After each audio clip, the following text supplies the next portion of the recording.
Okay. Go for it. Okay. Well, congratulations to Stanford. They deserve the win today. That's obviously one of the best basketball teams in the country. They're going to be great representatives as they move on, not only in the rest of this tournament, but then the NCAA tournament. I certainly feel like they're the kind of team that can win it all. I mean, they truly do have everything that you need. I'll use this moment to say that I hope we're a team that's included in that field. I think, with a net rating of 18 going into this tournament and playing Stanford relatively close isn't going to change that. Plus, with a win, hopefully we've done enough. I've never been one of those guys that watches and prays and, if we make it, we make it. I think we're good enough. This is by far the toughest conference in the country. But tonight we just didn't have enough, two areas we didn't shoot it well. I thought we had some pretty good looks actually, and just didn't shoot it like we normally do. And then the rebounds, the second chance points. I think those are the two areas that just really killed us. But other than that, I thought we had a pretty good game plan going in. I was really proud of our team. I thought we played really hard. We did what we could tonight, but nothing to hang our heads over. We're just going to learn from it and build in the future. All right, we'll start in the back here. Kelly Tara came up and said that you guys deserve to be in on. She thinks that 8 teams from the Pac should get in. First question, what's your response to hearing her say that for you guys? And then 2, you guys fought so hard down to the very end. How much of that obviously was, just trying to get back into this game solely, but how much of that was also trying to maybe bolster that final resume before that selection committee decides? I wasn't worried about a resume during the game. I mean, you play to win the game.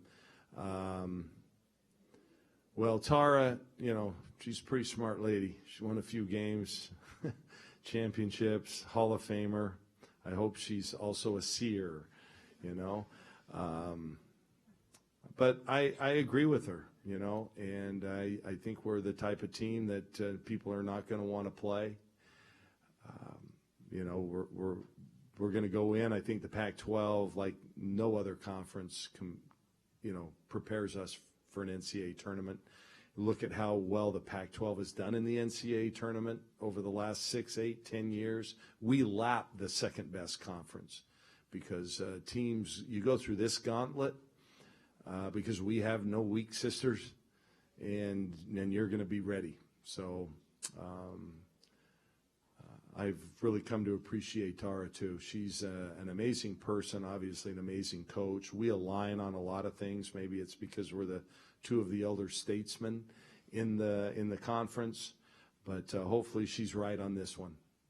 And I congratulate them. All right, we'll go down here and then over here. Kenza Fukuda from the Daily Californian. Endyia, rough shooting in the first half, but you're able to bounce back in the second half. Could you talk about managing the highs and lows of today's game? You just got to stay positive, stay into it, encourage my teammates. Obviously, I kept shooting regardless of a rough first half because, I missed shots that I typically make today, and I actually don't have an answer for that, but you just got to keep going.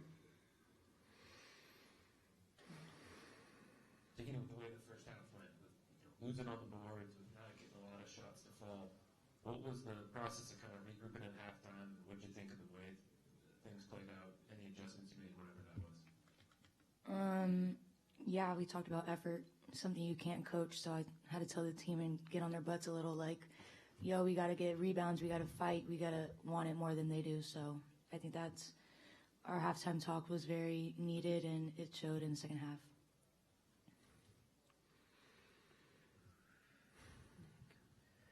Kelly, if you're not in the NCAA tournament, would you accept a WNIT berth? Well, my philosophy has always been, if somebody wants us to play, we're going to play. So, I'll take that yes, as a yes. that's a yes. And,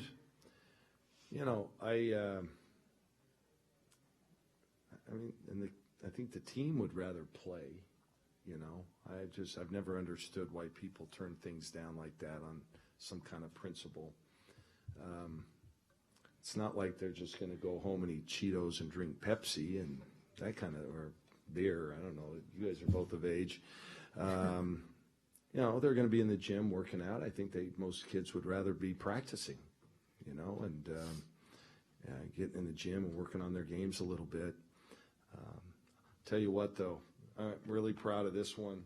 Well, and Endyia, too. I know Endyia tonight wasn't her night shooting the ball, but we don't get to tonight if she doesn't have the game she had last night. That's the way it works. And but I'm just really proud of Te-Hina. What she's done down the stretch for us has been absolutely incredible. Incredible. Never hung her head, never blamed anybody, kept to the grind. I know she's taken a lot of this on herself, but I'm really proud of her. She's been an inspiration to me all year. And, you know, both of these players are going to be players that I'll remember forever. Big part of our family. Thank you. Second row. Matthew Walter from the Next. For Endyia and Te-Hina, you guys in that third quarter started playing a little more aggressively on offense, started pushing the ball. You cut the lead down to 6. What did you guys do in that stretch to get to that down to 6? And then what did Stanford do to respond? Because then they had the 7-0 run to close the third and push it back to 13. What were the changes you made that worked, and then what sort of slipped away there in the third? We got stops in that stretch. Once we get stops, that's when our offense starts flowing. That's when we start playing with pace. And so when we play defense and box out, we get rebounds, and then we get to run with the ball. So I think that's what changed to cut down the lead to 6. And then we kind of lost that aggressiveness to where they had that 7-0 run. Anything else? Right back here. We'll go here, and then you'll be next. Te-Hina, can't take anything for granted in this day and age of college athletics, but you do have a lot of young players, a lot of players who will be back on a stage like this. One of the biggest lessons, KG, maybe you want to address this after, one of the biggest lessons that you want some of those young players to take from this that they can learn and grow from? Well, Rob, always bring great attitude no matter what life brings you. I know they've learned a lot from us upperclassmen, just keeping the head up high and always bring great attitude to life. I mean, basketball is just part of life. But you have to also be grateful and blessed to have opportunities like that. So definitely have to, if I had to tell them one thing, it's probably just have fun, be grateful, be blessed with the people you're surrounded with, because not a lot of people get the opportunities that we get. Yeah, I'm glad you brought up the decor. That's, you know, Grace and Chance are not 100%. They're not anywhere close right now, but they're still out there competing. Filipina has, you know, shown that she continues to get better and better. Obviously, Te-Hina, you know, and what she gives us has been enormous. We've got a really good, solid core that can come back. And, you know, and who knows? I'll tell you, who knows? But I think good classes coming in. Our program's not going anywhere, that's for sure. We'll go in the back and then down here. Gabriel Inocente, Duck TV. Te-Hina, you had a career-high 28 points today. Assuming you make the tournament, how do you continue your offensive flow that you've found these past few weeks? Just keep building on it, stay in the gym, just stay aggressive. That's it.